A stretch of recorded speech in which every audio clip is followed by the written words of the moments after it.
Hey! Eu acho que se o sol ficar do jeito que tá, mas olha, essa luz me favoreceu. Olha, a gente chega à conclusão que fazer delineado não é meu forte. Mas de longe assim ninguém enxerga. Quem vê assim, mal sabe que eu tô com a garganta, nariz escorrendo, a voz meio fanha. Mas a gente vai gravar assim mesmo, com um sorriso no rosto. Com base nisso, eu desconfio de todo mundo na internet. Porque se eu tô assim, imagine que as pessoas não se escondem antes de gravar um vídeo.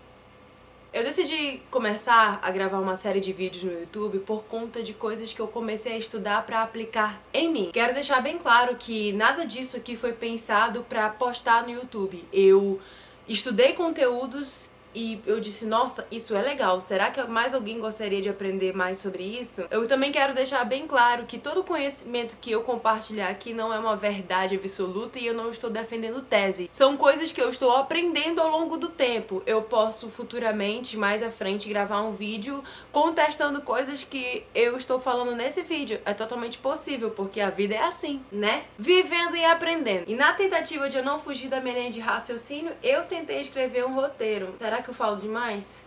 Então tá, o primeiro ponto é, em 2018 eu comecei a observar com mais frequências coisas que em mim eu não gostava tanto. Eu tenho uma parada comigo que é bem sinistra. Todas as vezes que eu aprendo algo sobre a Bíblia, sobre alguma coisa, e eu concordo com a linha de raciocínio e eu entendo que aquilo é certo ou errado, eu me esforço pra aplicar ao máximo isso na minha vida. Claro, errando e acertando, né? Não agindo 100% da forma que eu quero, mas tentando sempre me policiar. Dentre muitas coisas que eu não gostava em mim, uma que chamava assim a atenção naquele momento que eu disse vou trabalhar isso, era me importar demais com o que os outros pensavam sobre mim.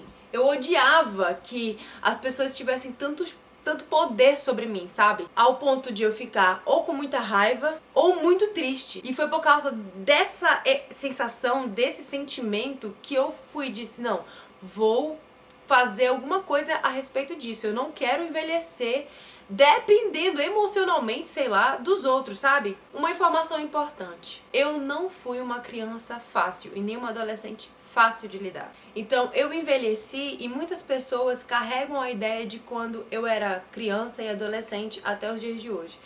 E eu comecei a desenvolver uma mania de querer provar que eu sou uma pessoa competente, de que eu tinha capacidade para fazer alguma coisa. Um apelido também que eu carreguei muito desde pequena por eu ser uma pessoa extrovertida, as pessoas me chamavam de doidinha. Eu fui percebendo que o meu comportamento era pra tentar reverter essa ideia de que as pessoas tinham sobre mim. Então, o que eu fiz? Passei a podar o meu comportamento, sabe? Não ser extrovertida demais, não falar tudo que eu tinha vontade de falar. E algumas pessoas associam isso à maturidade. Então, com base nisso, sabe, de querer provar para as pessoas que eu estava mudando, eu comecei a deixar características, a sufocar características em mim que faziam parte da minha pessoa. Por exemplo, eu sou uma pessoa naturalmente extrovertida. Então, se eu percebesse que eu era a pessoa mais agitada do grupo, eu tentava me enquadrar naquilo que era aceitável naquele ambiente. E tinham pessoas que eram referências no ambiente que eu convivia, então eu tentava me parecer com aquela pessoa. Tudo pra desconstruir a ideia de doidinha. Uma outra coisa também, eu sempre fui muito respondona. Eu comecei, às vezes não com tanto sucesso, mas eu começava a não falar aquilo que estava me agoniando porque eu não queria que as pessoas me, sei lá, chamassem de rebelde, por exemplo. Mas isso foi me fazendo mal, sabe? Essa tentativa de querer me encaixar em ambientes foi me fazendo mal. E eu falei, cara, o que eu posso fazer?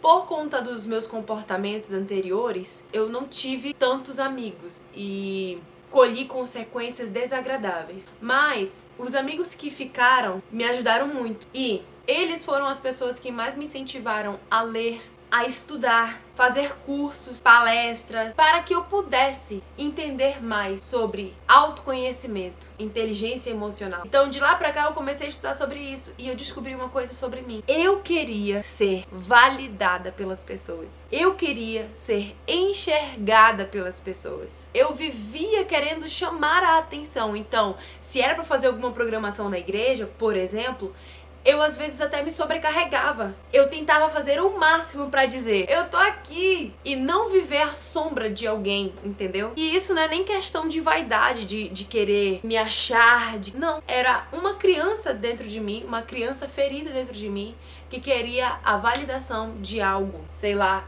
de que eu tinha um propósito, de que eu era competente, algo do tipo. A verdade era essa, que tudo que eu fazia, hoje, entendo isso, que tudo que eu fazia era querendo a aprovação dos outros. E eu conversava com um amigo meu sobre isso, né? Tem até um louvor que diz que a gente não precisa ser reconhecido por ninguém. Na verdade, nós precisamos sim ser reconhecidos pelas pessoas, mas nós não podemos viver na dependência de reconhecimento dos outros. Eu não podia e não posso viver na dependência da validação dos outros. Outra coisa que também eu aprendi é que, longe de mim querer responsabilizar as pessoas que me cercavam antigamente, mas é que muitas dessas pessoas não sabiam lidar com pessoas iguais a mim. Até porque esses conhecimentos sobre inteligência emocional, comportamento, tipos de personalidade estão sendo mais trabalhados hoje em dia. Então, naquela época, as pessoas não davam tanta ênfase a isso. E, de forma ignorante até, no sentido na falta de conhecimento,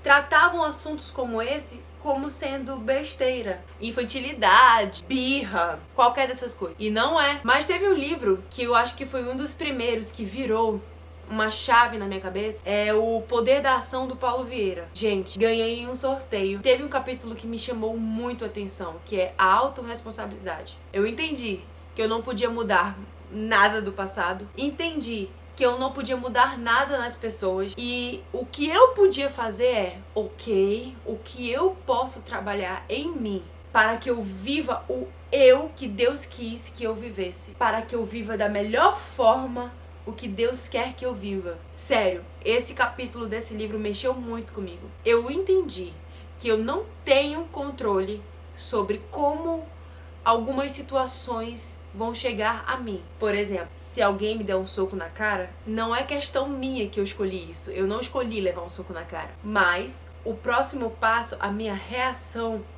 aí está a minha escolha. Eu não nasci e escolhi ser pobre, mas entendi que viver na pobreza, não só de riquezas, é uma escolha minha. E foi aí que eu comecei a trabalhar, sabe? Estudar, ler. E eu tenho uma amiga que foi minha líder de célula na igreja e líder de um monte de outras coisas que eu brinco com ela. Um líder se vangloriar de um liderado que tá tendo sucesso em alguma área da vida, sendo que esse liderado foi uma pessoa fácil de lidar, é moleza. Difícil mesmo é um líder pegar pessoas como eu e ver que, graças a Deus, começou a dar algum tipo de resultado. Aí eu quero ver. Qual é o resultado que eu tive nesses 3 anos? É que eu não tenho que mudar quem eu sou. Isso soa estranho, né? Porque as pessoas acham que nós precisamos mudar nossa identidade pra, sei lá, expressar maturidade ou se encaixar melhor na sociedade. Não. Eu entendi que eu sou desse jeito, que Deus quis que eu fosse. Mas, contudo, entretanto, todavia, eu precisava colocar emoção certa, intensidade certa, no local e momento certo. Então, era esses níveis que eu precisava trabalhar na minha vida. Uma coisa que é importante, eu não cheguei aos finalmente. E eu acho que eu nunca vou chegar. Eu acho que ninguém chega. Isso é um trabalho contínuo. Às vezes a gente erra, às vezes a gente acerta. E é isso. Falando como cristã, quando eu entendi isso sobre a minha característica de pessoas iguais a mim, extrovertida, espoletada, que geralmente falam tudo na lata, veio uma figura na minha cabeça. Eu sou muito Alice nesses quesitos de imaginação. Enfim, eu imaginei um exército onde na linha de frente existem pessoas iguais a mim, ou até mais intensas que eu. E atrás dessas pessoas, talvez, ou ao lado, existem pessoas mais moderadas, que auxiliam pessoas iguais a mim. Talvez mais racionais, eu não sei. Enquanto, no meu caso, eu sou, não sei, mais emotiva. E o exército de Deus é composto de pessoas assim. E cada um faz parte de um corpo. O olho, ele não precisa deixar de ser olho para se tornar maduro. A orelha não tem que deixar de ser orelha para se tornar mais eloquente e aceita na estrutura corporal. Cada um tem sua função. E eu entendi isso. Demorou um pouco, mas eu entendi. Hoje, e cada vez mais, eu procuro menos, a validação das pessoas. Não que eu não queira que as pessoas me ratifiquem. É bom, faz bem para o coração. Mas cada vez mais eu entendo que a minha dependência não é disso. No direito penal, quando a gente estuda inquérito policial, cai muito em concurso que o inquérito policial, ele é dispensável e indisponível. Indisponível porque quando o delegado ele instaura o inquérito policial, ele em hipótese alguma pode arquivar. Mas ele é dispensável, porque ele não é imprescindível para o ajuizamento da ação.